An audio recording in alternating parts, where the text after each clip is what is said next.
दोस्तों, क्या आप भी परेशानी या टेंशन में अपने हाथों के नाखून खाने लगते हैं? अरे यार, इसमें शर्माने की जरूरत नहीं है। नेल बाइटिंग एक कॉमन बीमारी है और ये आदत देखिए बहुत से लोगों में देखने को मिलती है। लेकिन सोचिए क्या होगा जब कोई अपने ही शरीर का एक हिस्सा खाना शुरू कर दे।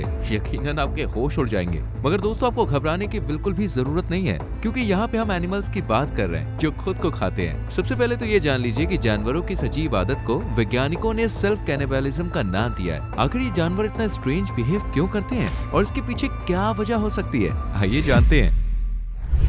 वीडियो की शुरुआत करते हैं सांप से। दोस्तों, हम सभी जानते हैं कि सांप एक साइलेंट किलर है। इसकी खासियत है कि ये दबे पांव दस्तक देता है और पल भर में अपना काम तमाम करके चलता बनता है। लेकिन दोस्तों, सबसे चौंकाने वाली बात यह है कि कई बार सांप इतने ज्यादा एग्रेसिव हो जाते हैं कि दूसरे सांप को ही शिकार बना लेते हैं। और हैरानी यहीं खत्म नहीं होती। सबसे अजीब और डरावनी बात तब होती है जब सांप अपनी ही जान के दुश्मन बन जाते हैं और खुद को ही निगलने लगते हैं। जी हाँ, आपने बिल्कुल सही सुना। गौर से देखिए इस सांप को, जो अपने ही शरीर को खाने की कोशिश में लगा हुआ है। इस स्थिति में सांप अधिकतर अपनी पूंछ को खाते हैं। ऐसा माना जाता है कि स्ट्रेस, भूख, temperature issue, hyper metabolism, shedding या फिर अन्य किसी बीमारी की वजह से सांप खुद को ही खाने लगते हैं। सांप का ये एब्नॉर्मल बिहेवियर सबसे ज्यादा तब देखने को मिलता है जब ये कैद में होते हैं। तब इन्हें किसी छोटी जगह पर रखा जाता है तो इन्हें वहाँ घूमने फिरने में काफी दिक्कत होती है और ऐसी सिचुएशन में सांप अपनी ही पूंछ को खाने लगते हैं। मगर ये अजीब आदत जंगली सांप में भी देखी गई है। जैसे कि आप यहाँ पे देख पा रहे हैं कि सांप का मुंह शरीर से अलग हो गया है, लेकिन फिर भी वो जिंदा है और अपने मुंह को घुमाता रहता है। यानी इस कंडीशन में सांप काफी खतरनाक होता है, क्योंकि सांप का शरीर काफी अजीब तरह से वर्क करता है। वैज्ञानिकों का कहना है कि सांप कोल्ड ब्लडेड होते हैं, यानी वो अपने शरीर का तापमान खुद नियंत्रित नहीं कर सकते।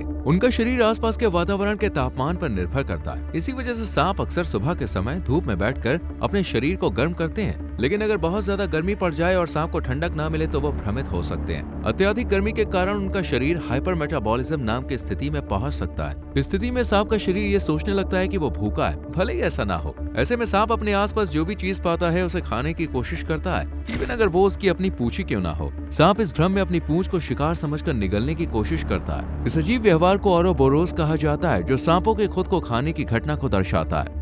इन जनाब से मिलिए, ये है रैकून, जो खुद को खाने में काफी बिजी हैं। चलिए इसे डिस्टर्ब नहीं करते और आगे बढ़ते हैं। दोस्तों, जमीन पर यूं अजगर को लेटा हुआ देखकर आप भी यही सोच रहे होंगे, आखिर ऐसा हुआ क्या है और इसका पेट भाई इतना फूला हुआ क्यों है। दरअसल दोस्तों, इस अजगर को इतनी तेज भूख लगी थी कि एक पोर्क्यूपाइन को ही इसने निगल लिया, जिसका हर जाना इसे अपनी जान देकर भरना पड़ा।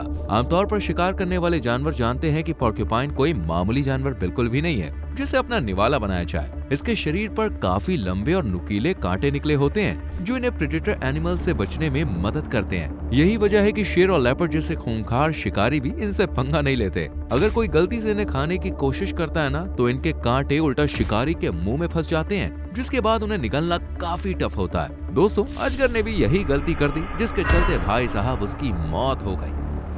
जैसा कि हमने आपको पहले भी बताया है कि कुछ इंसानों में अपने नाखून खाने की हैबिट होती है और कुछ लोग तो इस दौरान अपनी स्किन तक फाड़ देते हैं। लेकिन क्या आपको मालूम है कि लिजर्ड की कुछ प्रजातियां और मेढक में भी ये आदतें पाई जाती हैं, मगर उनका तरीका कुछ अलग होता है। दरअसल मेढक भी दूसरे जानवरों की तरह समय समय पर अपनी स्किन उतारते हैं, लेकिन वो उसे यूं ही नहीं छोड़ देते, बल्कि मेढक अपनी गिरी हुई स्किन को खाते हैं। जी हाँ, वहीं इंसेक्ट्स की बात करें तो वो भी ऐसा करते हैं। वैज्ञानिकों का कहना है कि इस तरह का व्यवहार करने के देखिए दो मुख्य कारण हो सकते हैं। पहला, इस आदत के चलते इन्हें अपने अस्तित्व को छिपाने में मदद मिलती है, क्योंकि अगर मेढक या लिजर्ड अपनी स्किन को खाते हैं तो शिकारियों को अट्रैक्ट करने के लिए कोई सबूत नहीं बचेगा। दूसरा कारण है एनर्जी कंजर्वेशन, जिसका मतलब है कि स्किन के इस बेजान टुकड़े में भी न्यूट्रिएंट्स होते हैं। इसे फिर से बनाने में काफी एनर्जी की जरूरत पड़ती है, इसलिए कुछ लिजर्ड अपनी स्किन या कटी हुई पूंछ खा जाती है। उदाहरण के तौर पर आप गीको को देख सकते हैं। हालांकि ये देखने में काफी डरावना लगता है जब गीको खुद को खा रहा होता है, लेकिन गीको को इसका काफी फायदा मिलता है।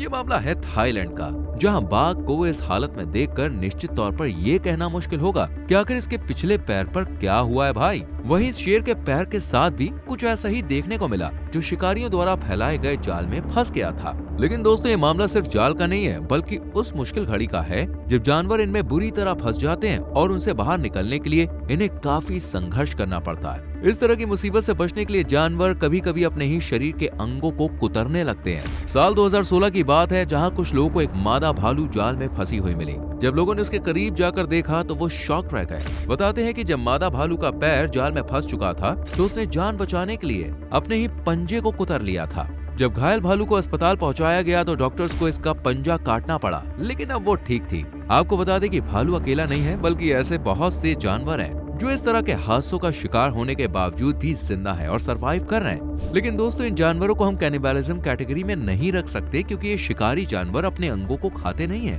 मगर प्रेइंग मैंटिस कैनिबलिज्म के बेस्ट एग्जांपल्स में से एक है। इनका कैनिबलिज्म का तरीका काफी खतरनाक होता है। मादा मैंटिस ब्रीडिंग के तुरंत बाद नर मैंटिस को खा जाती है। पहले मादा उसका सर काटेगी, फिर शरीर के बाकी हिस्सों को खा जाएगी। दिल दहला देने वाली इस प्रक्रिया को सेक्सुअल कैनिबलिज्म नाम दिया गया है। ये केवल मेंटिस द्वारा ही नहीं, बल्कि अन्य कई कीड़ों और एरेक्निड्स द्वारा भी किया जाता है। ऐसा माना जाता है कि ये उनकी प्रजनन क्षमता को बढ़ाने का काम करता है, क्योंकि जो मादा इसमें एंगेज होती है वो अधिक अंडे पैदा करती है। इसके अलावा कई बार मेंटिस अपने पैरों को खाते हैं। ऐसा करने के पीछे सबसे बड़ी वजह ये मानी जाती है कि जब इनके पैर सड़ या फिर गल जाते हैं, तब ये अपने पैरों को खाने लगते हैं, जिसके बाद मेंटिस अपने खाए हुए अंगों को वापस रीग्रो कर लेते हैं।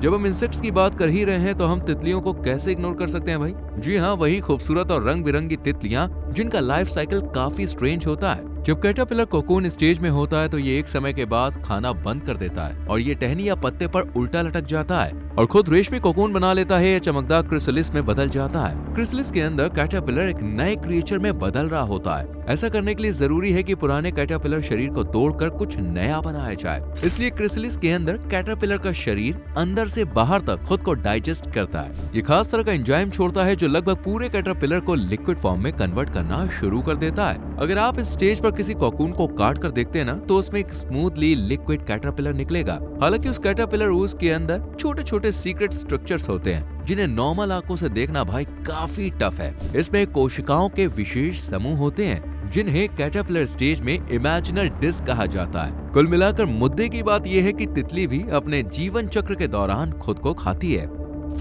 अब जरा दिल थाम के बैठ जाइए दोस्तों, क्योंकि अब हम आपको दुनिया की सबसे विशालकाय और भारी भरकम छिपकली यानी कोमोडो ड्रैगन के बारे में बताने वाले हैं। क्या ये भी बाकी लिजर्ड्स की तरह खुद की पूंछ को खाती है? जब दोस्तों मशीन की मदद से कोमोडो के बाइट फोर्स को रिकॉर्ड किया गया, तो पता चला कि कोमोडो ड्रैगन का बाइट फोर्स दूसरे जानवरों की तुलना में वीक होता है। ये केवल 500 से 600 PSI की ताकत से ही काट सकते हैं। इसलिए शिकार को काटने या फाड़ने के लिए ये अपने नुकीले घुमावदार दांतों और लंबे मजबूत पंजों पर भरोसा करते हैं। इस तरह हमें तो नहीं लगता कि कोमोडो ड्रैगन अपनी पूंछ को काट कर अलग कर सकते हैं। हालांकि कई बार पालतू कोमोडो को अपनी पूंछ को चबाते हुए रिकॉर्ड किया गया है। अब ये ऐसा क्यों करते हैं, इस बारे में अभी तक किसी को कोई जानकारी नहीं हुई है। लेकिन जब हम पानी के बादशाह को देखते हैं, तो मगरमच्छ में अपनी पूंछ को रीजनरेट करने की पावर होती है। यंग क्रोकोडाइल और एलिगेटर ये काम बड़ी आसानी से कर लेते हैं, मगर ये पूंछ पहले की तरह उतनी बड़ी नहीं होती। खैर, लगे हाथ ये भी जान लेते हैं कि क्या डायनासोर्स भी ऐसा कर सकते थे। देखिए, प्राचीन काल के विशाल डायनासोर शायद अपनी कटी हुई पूंछ को रीग्रो कर सकते थे। हालांकि इस बात का कोई पुख्ता सबूत तो नहीं मिलता, लेकिन ये संभव हो सकता है, क्योंकि कुछ वैज्ञानिकों का दावा है कि उन्हें डायनासोर का एक ऐसा कंकाल मिला था जिसकी पूंछ नहीं थी। इस बात से ये आंकलन लगाया जाता है कि हो सकता है कि अपने बचाव के चलते उस डायनासोर ने अपनी पूंछ खुद गिरा दी होगी। लेकिन जो भी हो दोस्तों, जानवरों का इस तरह का व्यवहार काफी वियर्ड लगता है। इस बारे में आपका क्या ख्याल है, कमेंट सेक्शन में जरूर लिखें। वीडियो को लाइक और शेयर करके चैनल को सब्सक्राइब करें, बेल आइकॉन प्रेस करें, जिससे आने वाली वीडियोस मिस ना हो। मिलते हैं अगली वीडियो में। Till then bye bye, take care.